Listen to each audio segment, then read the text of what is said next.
Olá, meu amigo, olá, minha amiga, como vai você? Estamos aqui hoje para esclarecer mais uma dúvida que foi enviada para a revista RPPS do Brasil. Vamos ao questionamento de hoje, olha só.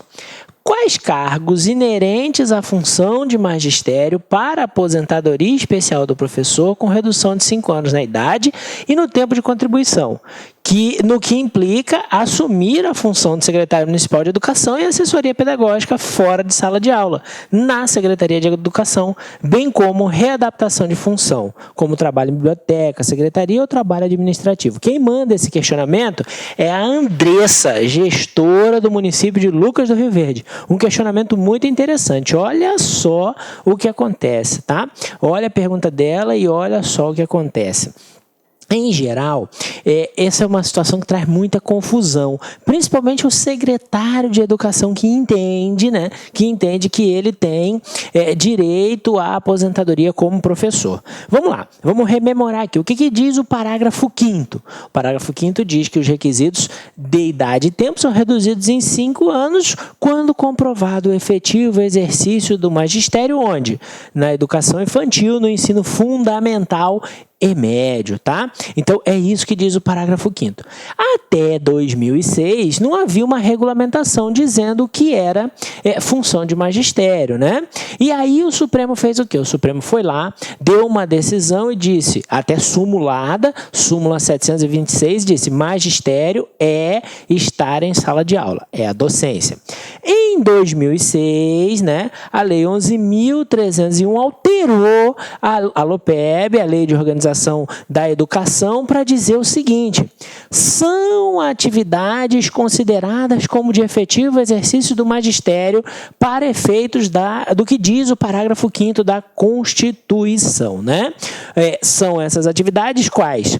As atividades de magistério, propriamente dito, a docência, o exercício da direção da escola e a assessoria e coordenação pedagógicas, desde que exercidas onde?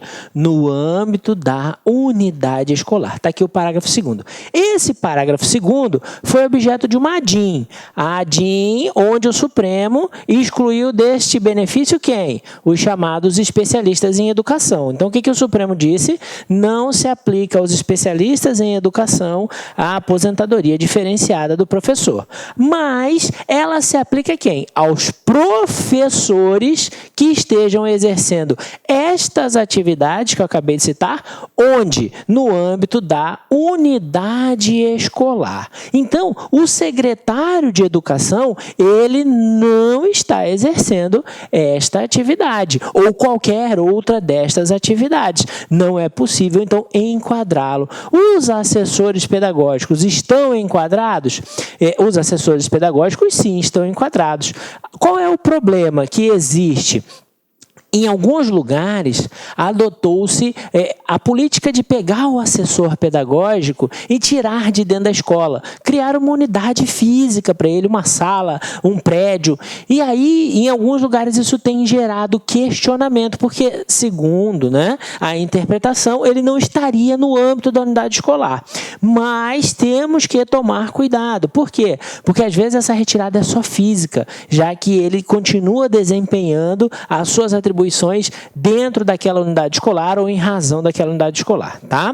Então, presta atenção nesse aspecto. Um outro aspecto interessante é que, Brasil afora, vários entes federados fizeram o quê? Criaram cargos efetivos de assessor pedagógico, de diretor de escola, tá? Principalmente diretor de escola. Então, o cidadão faz concurso público para diretor da escola, faz concurso público para assessor pedagógico. Nesses casos, não há que se falar em aposentadoria com fundamento no parágrafo 5º do artigo 40, tá? Por quê? Porque ele não é professor exercendo a direção, ele não é professor exercendo a assessoria pedagógica ou o assessoramento pedagógico, ele é um cidadão que fez um concurso direto para esse cargo, tá? Então, nesses casos, é necessário, ou melhor, tem que se afastar a possibilidade desta aposentadoria. Como qualquer outra atividade que não seja desempenhada no âmbito da unidade escolar, né? Salvo o que a gente acabou de falar sobre assessoria pedagógica. É muito comum também os professores irem para a Secretaria de Educação. Nessa hipótese, onde ele vai para a Secretaria de Educação, também não haverá o quê? A contagem desse período para efeitos de aposentadoria com base no parágrafo 5º. Mas então ele perde esse tempo? Não, esse tempo conta para a regra geral, tá? Mas não temos como contar ele como efetivo exercício do magistério. Finalzinho da pergunta para a gente encerrar. E a readaptação, Bruno, como é que fica?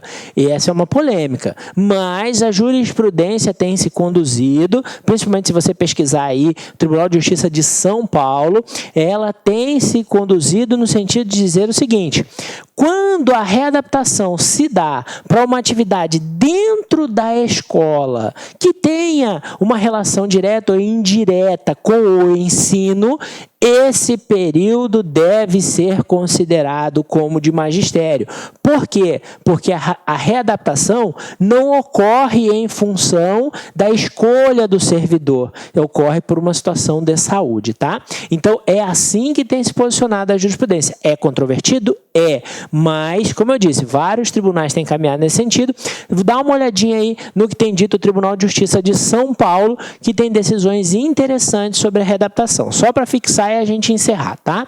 Readaptação. Se ela for dentro da escola, a jurisprudência de tribunais tem dito que esse tempo é magistério, beleza? Só para fixar, mas é a jurisprudência, tá bom? A jurisprudência. Aí vai caber a você, enquanto dirigente, entender se ela é possível de ser adotada ou não, ou alterar a sua lei e dizer, olha, na minha lei vai constar isso, ou na minha lei não vai constar essa previsão. Ok, meu amigo? Ok, minha amiga? Eu estou aguardando o seu próximo questionamento para a gente responder aqui, via parceria com a revista RPPS do Brasil. Não perca, envie a questão, leia os exemplares da revista, porque é uma excelente fonte de conhecimento sobre o regime próprio. Até a próxima!